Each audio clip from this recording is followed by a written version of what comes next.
স্বপ্ন ছিল আকাশ ছোঁয়ার, স্বপ্ন ছিল পরিবারের পাশে দাঁড়ানোর। নিদারুণ দারিদ্র্য সত্ত্বেও একটু একটু করে এগোচ্ছিলেন সেই লক্ষ্যে। ভেবেছিলেন এই লড়াইয়ে পাশে পাবেন জীবনের প্রিয়তম মানুষটিকে। কিন্তু এক লহমায় সব খান খান। অকাল মৃত্যু ছিনিয়ে নিয়ে গেল যাদবপুর বিশ্ববিদ্যালয়ের মেধাবিনীর সব স্বপ্ন।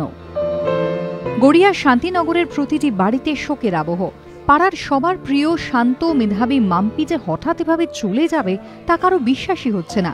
এই তো সেদিন গত 22শে এপ্রিল প্রিয়তম মানুষটির হাত ধরে সবার আশীর্বাদ নিয়ে নতুন জীবন শুরু করতে গিয়েছিল মেয়েটা, আর তারই কিনা এই পরিণতি।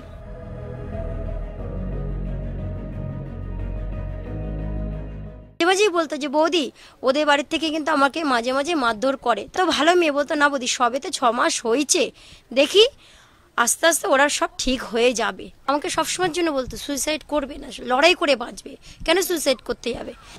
পড়াশোনায় বরাবরই ভালো ছিলেন মিতা। গড়িয়ার নভরচন্দ্র বালিকা বিদ্যালয়ের শিক্ষকরা সবাই এক ডাকে তাকে চেনেন। বিজয়গড় কলেজ থেকে বাংলায় অনার্সের পর মিতা যখন যাদবপুর বিশ্ববিদ্যালয়ে স্নাতকোত্তরে ভর্তি হলো, তখন পরিবারের সবাই ভেবেছিলেন রাজমিস্ত্রি বাবার অভাবের সংসারে এবার সুখের আলো জ্বালবে মিতা। ভালো পড়াশোনা অনেক কষ্ট করে বড় হয়েছে। আমি সাধারণ একজন নির্মাণ কর্মী, রাজমিস্ত্রির কাজ করি। ধার দেনা করে মেয়েটাকে বিয়ে দিয়েছে, প্রায় 3.5 লাখ টাকার উপরে খরচা করেছে। ওই যে ঘটনা ঘটালো এখনো অতটা আমি বুঝতে পারলাম না। ইচ্ছে ছিল অধ্যাপক হওয়ার, সেই পথেই একটু একটু করে এগোচ্ছিলেন মিতা। যাদবপুর বিশ্ববিদ্যালয়ে এমফিলের প্রবেশিকাও দিয়েছিলেন।